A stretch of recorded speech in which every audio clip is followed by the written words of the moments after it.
Assalamualaikum warahmatullahi wabarakatuh. Oke, sahabat Budiman, salam ujung kandang. Di video kali ini kita akan membahas seputar hewan ternak, terutama yaitu ternak sapi. Di sini kita akan membahas perbedaan ternak sapi Bali dan sapi lokal. Nah, oke teman-teman. Namun di fase sebelumnya kita juga telah membahas seputar hewan ternak, yaitu dari part 1, part 2, part 3, dan part 4. Nah, sekarang kita akan memasuki part yang kelima. Nah, di sini ada perbedaannya teman-teman untuk masalah beternak sapi lokal atau sapi kampung dengan sapi Bali. Tentunya sangat ada perbedaannya, terutama sistem cara untuk perawatannya atau cara untuk pemasarannya teman-teman. Jadi kalau sapi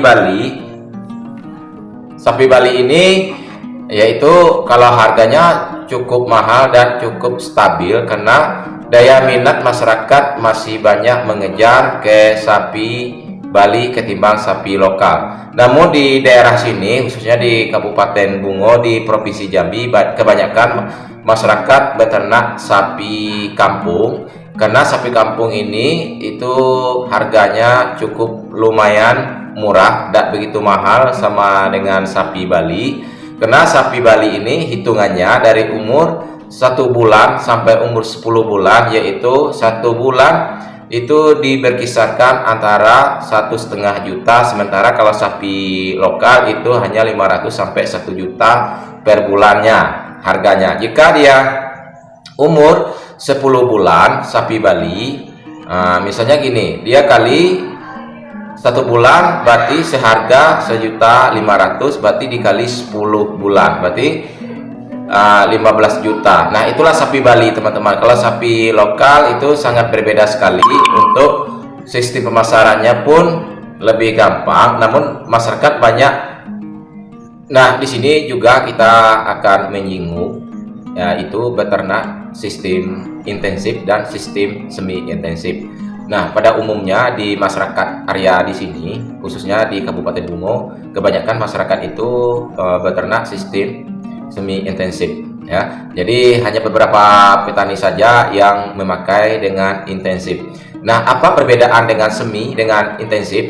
Jadi kalau intensif, sapi itu kan sapi yang tidak dilepas, dikurung. Jadi mulai dari perawatan, kandang, pakan, obat-obatan semuanya dilakukan oleh peternakan. Nah, sementara untuk semi intensif itu kan sapi lepas. Terkadang masyarakat di sini beternak sapi semi intensif, sapinya dilepas, paginya dilepas, sorenya baru dikurung. Jadi hanya malam saja yang di kandang gitu ya. Kecuali kalau sapi intensif. Kalau sapi intensif 24 jam pasti sapinya memang dirawat, memang di kandang ya. Bahkan sapinya sampai dimandikan. Sangat berbeda sekali sistem intensif dengan semi intensif. Nah, di sini kita akan perbandingkan apa perbedaan dan perbandingan antara semi intensif dengan intensif. Nah, kita perbandingkan yaitu kelemahan dan kekurangan sapi semi intensif. Untuk kekurangan sapi yang untuk semi intensif, terutama kalau sapi itu dilepas ya, sapi itu dilepas paginya, sorenya balik ke kandang. Namun ada kerugiannya, terutama kalau kita sering melepas sapi, terutama tindakan kemalingan di lapangan itu sangat terjadi ya. Terus tindak kenyamanan terhadap hewan ternak itu sendiri juga tidak nyaman, terutama apabila dia masuk ke area lahan pertanian atau perkebunan warga, maka sapi itu akan dampaknya sangat berbahaya sekali. Terutama terkadang masyarakat ini yang memiliki petani, jika sapi itu masuk ke dalam kandang, terutama akan dibacok dan juga akan disiram dengan air keras ya.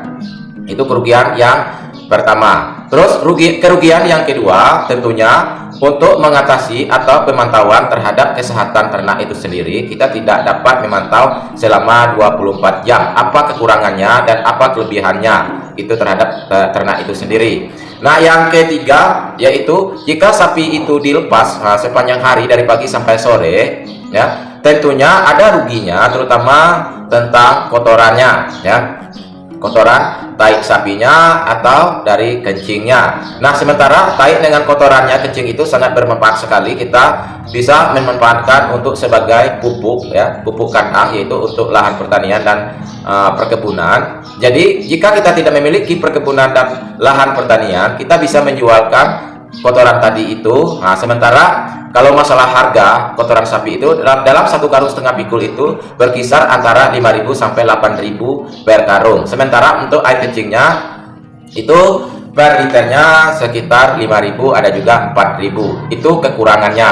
Terus kalau sapi intensif itu sangat beruntung sekali gitu ya, sangat untung kita. Selain kita bisa memanfaatkan dari kotorannya, manfaatkan dari kencingnya, kita mudah merawatnya, kita bisa memantau 24 jam sapi yang sudah dikurung. Bahkan untuk sistem pengemukannya lebih enak kita beternak sapi itu beternak sapi intensif ketimbang semi intensif.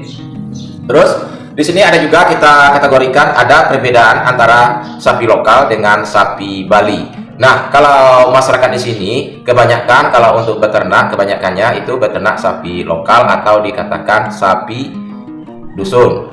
Ya, sapi dusun ini harganya terjangkau dibanding dengan sapi Bali. Kata masyarakat di sini perawatannya lebih gampang. Nah, sementara kalau sapi Bali ini itu kalau untuk perawatannya hampir sama dengan sapi dusun ya. Namun kalau masalah harganya lebih bagus ke sapi Bali. Jadi perbandingannya gini teman-teman, kalau sapi jantan, sapi dusun itu kalau sudah berumur siap untuk akikah dan kurban biasanya hanya dijual sekitar 8 juta bahkan 10 juta. Perbedaannya dengan sapi Bali ini, sapi jantan yang sudah siap untuk kurban dan untuk akikah itu bisa mencapai 24 juta, 16 juta sampai 18 juta. Itu perbedaannya teman-teman. Bahkan kalau masalah indukan sapi Bali dengan sapi dusun itu sangat juga berpengaruh terhadap bibit dan bobotnya teman-teman. Namun di sini banyak mayoritas masyarakat peternak sapi Bali dia lebih bingung di mana untuk mencari keturunan pada indukan sapi tadi ya, sapi Bali ini.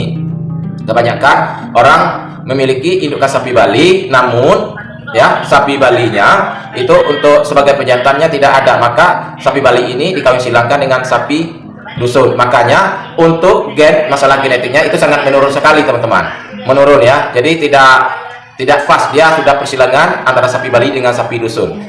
Nah, kalau lebih bagusnya gini teman-teman, kalau kita memiliki indukan sapi dusun maka disilangkan dengan sapi Bali pejantan, maka untuk meningkat mutu genetik sapi itu tersebut teman-teman. Jadi kalau kita memiliki sapi dusun indukannya kita kawin dengan sapi lokal pejantannya, berarti kita sama untuk menurun populasi genetik yang ada pada sapi Bali tadi teman-teman. Jadi kalau kita beternak itu kita harus memahami kelemahannya, kekurangannya, kelebihannya itu apa-apa saja. Misalnya kelebihannya kalau kita beternak sapi Bali harus kita tingkat lagi kualitas genetiknya. Begitu juga dengan sapi dusun teman-teman, kita harus juga tingkat kualitas genetiknya. Oke teman-teman, hanya batas ini saja perjumpaan kita, semoga bermanfaat. Jangan lupa selalu dukung kami dengan cara klik tombol subscribe dan like, share ke media sosial kalian agar channel ini lebih berkembang. Kami pun bersemangat untuk membuat video-video berikutnya.